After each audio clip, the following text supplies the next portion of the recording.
Well, thank you so much for this. Very heavy.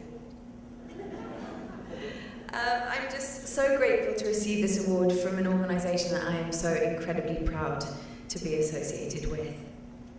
I first heard about International Medical Corps about 3 years ago, and I remember being in California and stumbling across this horrific statistic that sort of burned into my consciousness.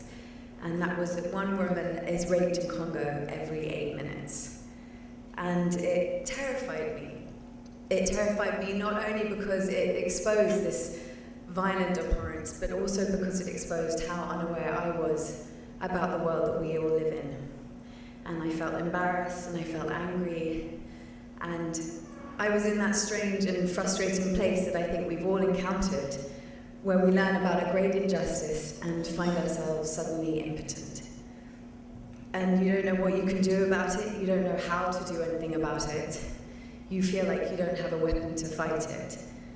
But International Medical Corps is that weapon.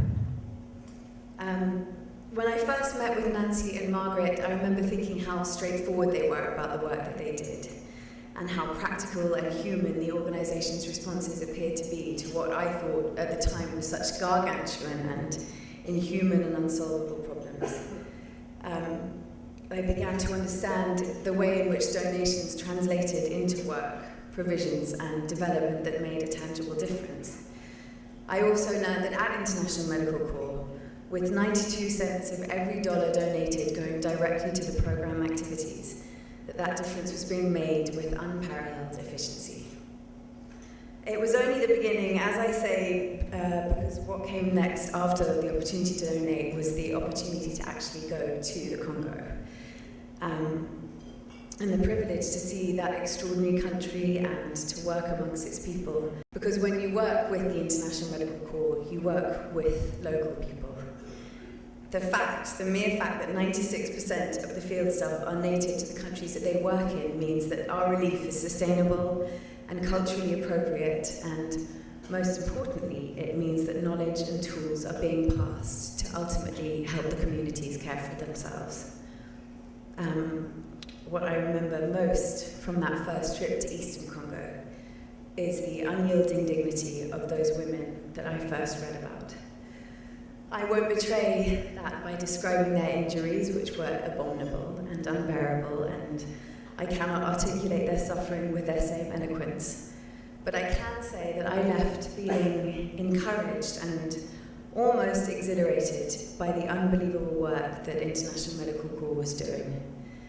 It is only when you witness this kind of work that any comprehension of their Herculean efforts can arise, and I feel so honoured to have been able to have the opportunity and responsibility of trying to describe it to those who have not had this privilege.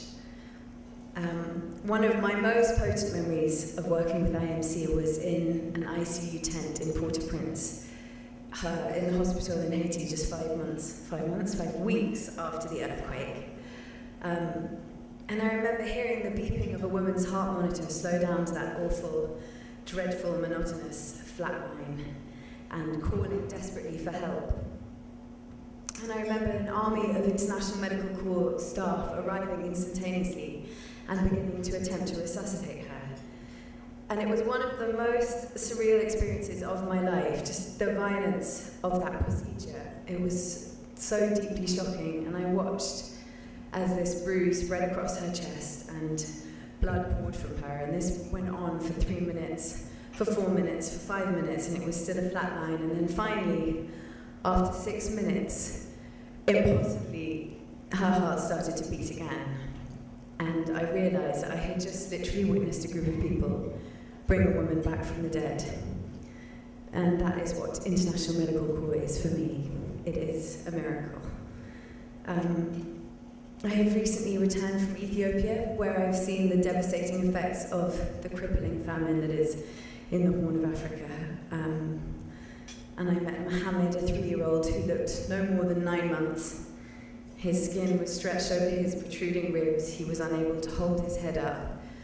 And his moaning was so persistent and so full of anguish that it will never leave me.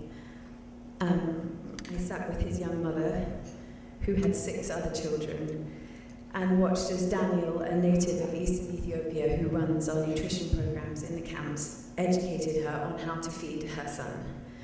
And he was compassionate and patient. He understood what these people were going through because he had been through it himself. His capacity for empathy was matched with a deep local knowledge and practical understanding, ensuring that people in the most vulnerable of circumstances trusted him and listened to him. It is so appalling in this day and age to see people dying of starvation.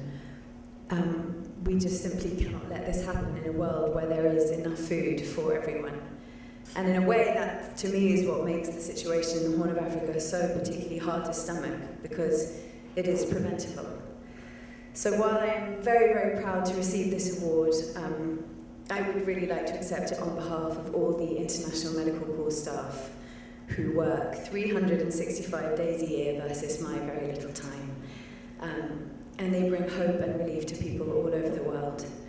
And thank you also to Nancy for the opportunity to work with you. This really is the most fulfilling and enriching part of my life, and I'm just honoured to be an ambassador for such a profoundly meaningful organisation.